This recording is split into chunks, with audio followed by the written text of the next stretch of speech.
जब देश का आजादी मिला तब धर्म के आधार पर विभाजन अगर कांग्रेस पार्टी न करती तो ये बिल की जरूरत न पड़ती। किसने किया धर्म के आधार पर विभाजन? किसने किया धर्म के आधार पर विभाजन? टू नेशन थ्योरी जो बंटवारे की है वो कांग्रेस ने नहीं लाई मान्यवर। 1937 में अहमदाबाद में हिंदू महासभा ने प्रस्ताव पारित किया था, उसकी अध्यक्षता सावरकर जी ने की थी। इन दोनों बातों में सच कौन सी है? नमस्कार दोस्तों, मेरा नाम है नवीन चौबे। इस वीडियो में हम आज देश के विभाजन से संबंधित इन दोनों बातों की एक एक करके पड़ताल करेंगे। सबसे पहले देखते हैं विभाजन के ठीक पहले के घटनाओं की क्रोनोलॉजी 5 छोटे पॉइंट्स में। प्रांतीय चुनाव हुए, कांग्रेस ने 90% जनरल सीटें और मुस्लिम लीग ने 87% मुस्लिम सीटें जीत ली। मुस्लिम लीग ने इन चुनावों में पाकिस्तान की मांग को मुद्दा बनाया था। अंग्रेज कैबिनेट मिशन प्लान लाए। प्लान के मुताबिक केंद्र सरकार के पास सिर्फ 3 ही सब्जेक्ट्स होते, फॉरेन अफेयर्स, डिफेंस और कम्युनिकेशन। प्रांतों के ग्रुप बनाए जाते जिनके पास बाकी सारे सब्जेक्ट्स होते। प्लान के इन हिस्सों को मुस्लिम लीग ने स्वीकार किया, लेकिन कांग्रेस ने नहीं। प्लान में कांग्रेस और मुस्लिम लीग को मिलाकर एक अंतरिम सरकार बनाने को भी कहा गया, जिस पर बाद में अमल हुआ। जिन्ना ने आह्वान किया कि 16 अगस्त 1946 डायरेक्ट एक्शन डे होगा। उसके बाद दंगे हुए। 16 से 20 अगस्त तक कलकत्ता में दोनों संप्रदायों के 4000 लोग, अक्टूबर में पूर्वी बंगाल में नोआखली में 5000 लोग और नवंबर में बिहार में 5 से 10,000 लोग मारे गए। अगले साल मार्च में पंजाब में दंगे हुए। अंतरिम सरकार बनी। टॉप पर अंग्रेज थे, वाइस प्रेसिडेंट बने नेहरू, गृह मंत्री बने पटेल और वित्त मंत्री बने मुस्लिम लीग के Liaquat Ali. To my great regret, it has been impossible to obtain agreement either on the cabinet mission plan or on any other plan that would preserve the unity of India.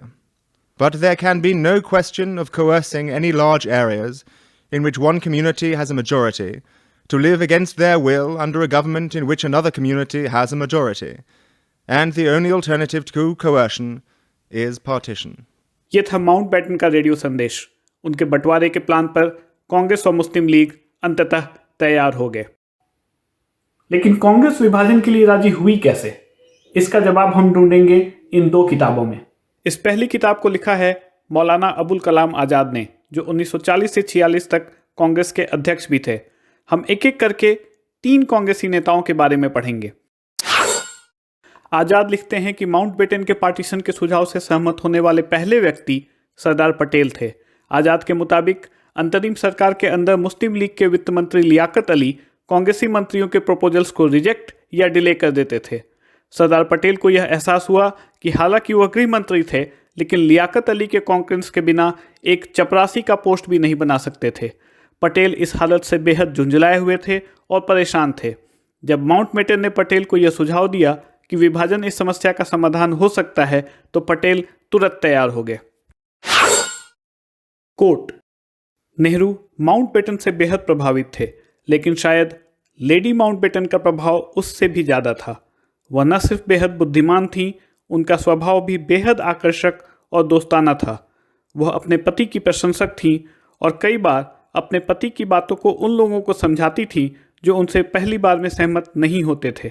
Unquote.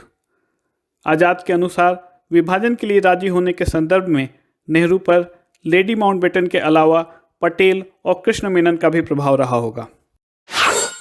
आज़ाद के अनुसार गांधी जी ने कहा था कि बंटवारा मेरी लाश पर होगा। बंटवारा रोकने के लिए गांधी ने माउंटबेटन को यह सुझाव भी दिया था कि जिन्ना को सरकार बनाने का न्योता दिया जाए, लेकिन नेहरू और पटेल के कड़े विरोध के कारण गांधी ने अपना यह सुझाव वापस ले लिया।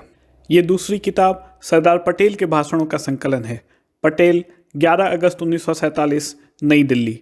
कोट: देश के विभाजन के लिए कांग्रेस जिम्मेदार नहीं है, ऐसा बताने की मैं कोई कोशिश नहीं करूंगा। हमने ये कठोर कदम काफ़ी सोच समझ कर उठाए। विभाजन के मेरे पिछले विरोध के बावजूद मैं इसके लिए राजी हो गया, क्योंकि मुझे एहसास हुआ कि भारत को एक बनाए रखने के लिए भारत का विभाजन जरूरी है। पिछले 1 साल का सरकार के अंदर का मेरा अनुभव बताता है कि मुस्लिम लीग के सरकार के अंदर रहते हुए कुछ भी रचनात्मक करना असंभव था।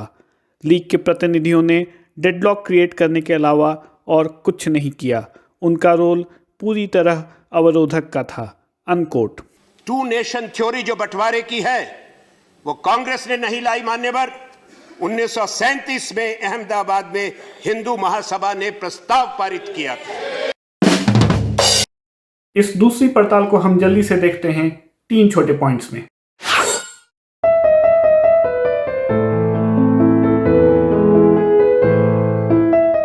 हिंदू महासभा मुस्लिम लीग की अगुवाई वाली गठबंधन सरकारों में 2 बार शामिल हुई, 1939 में सिंध में और 1943 में नॉर्थ वेस्ट फ्रंटियर प्रोविंस में। यह है आधिकारिक प्रस्ताव जो पाकिस्तान बनाने की मांग करने के लिए 1943 में सिंध की उसी असेंबली ने पास किया था। यह सिंध असेंबली के वेबसाइट पर आज भी उपलब्ध है।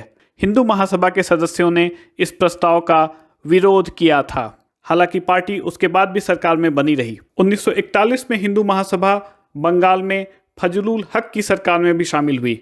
इन्हीं फजलुल हक ने 1940 में मुस्लिम लीग के लाहौर रेजोल्यूशन को प्रेजेंट किया था, जिसमें पाकिस्तान बनाने की मांग की गई थी। श्यामा प्रसाद मुखर्जी फजलुल हक की सरकार में वित्त मंत्री थे। नवंबर 1942 में मुखर्जी ने अंग्रेजों से मतभेद के कारण इस्तीफा दे दिया। मुखर्जी हिंदू महासभा के सदस्य थे। इसी पार्टी के सदस्य के रूप में आज़ादी के बाद वो नेहरू मंत्रिमंडल में भी शामिल हुए। 1951 में मुखर्जी ने जनसंघ की स्थापना की। जनसंघ ही 1980 में भारतीय जनता पार्टी बना। यह है भीमराव अंबेडकर की लिखी किताब, जिसमें वो बताते हैं कि सावरकर टू नेशन थ्योरी के समर्थक थे, लेकिन विभाजन के विरोधी थे। यह है सावरकर के भाषणों का संकलन। सावरकर 1937 कर्णावती में। कोट, ऐसा नहीं माना जा सकता कि भारत एक यूनिटेरियन और होमोजीनियस नेशन है। इसके विपरीत भारत के अंदर मुख्यतः 2 नेशंस हैं, हिंदू और मुस्लिम।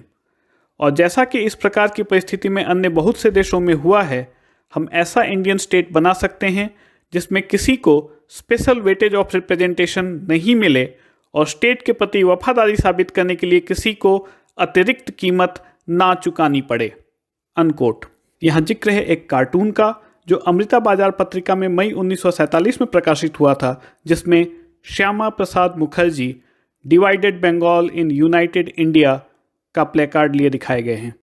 जैसा कि यहाँ लिखा है, मई 1947 में श्यामा प्रसाद मुखर्जी ने लॉर्ड माउंटबेटन को चिट्ठी लिखकर कहा था कि अगर भारत का विभाजन नहीं भी हुआ तो भी बंगाल का विभाजन होना चाहिए। भारत छोड़ो आंदोलन या अगस्त क्रांति का 3 पार्टियों ने विरोध किया, हिंदू महासभा, मुस्लिम लीग और communist party of India.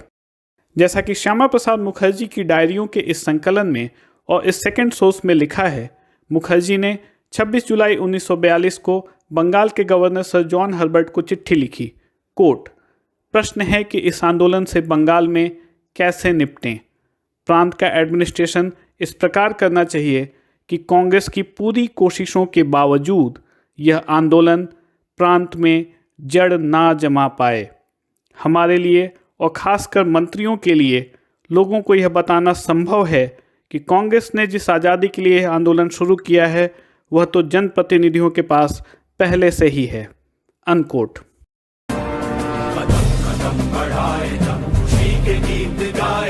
Subhash Chandra Bose, Germany से आज़ाद हिंद रेडियो ब्रॉडकास्ट 31 अगस्त 1942। कोट, मिस्टर जिन्ना, मिस्टर सावरकर और वो सभी नेता जो अभी भी यह सोचते हैं कि अंग्रेजों से कॉम्प्रोमाइज़ संभव है, उन सब से मैं आग्रह करता हूं कि वो समझ लें कि कल ब्रिटिश साम्राज्य नहीं रहेगा।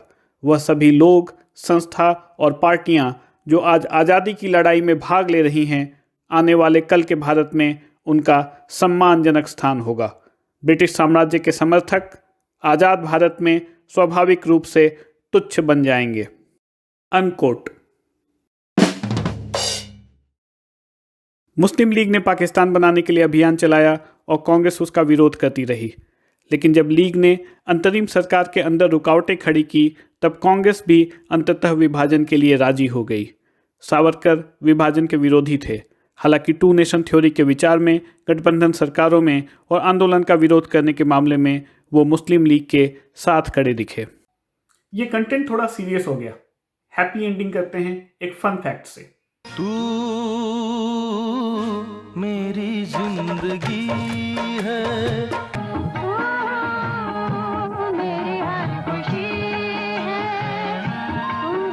क्योंकि आखिर दिल तो एक ही है।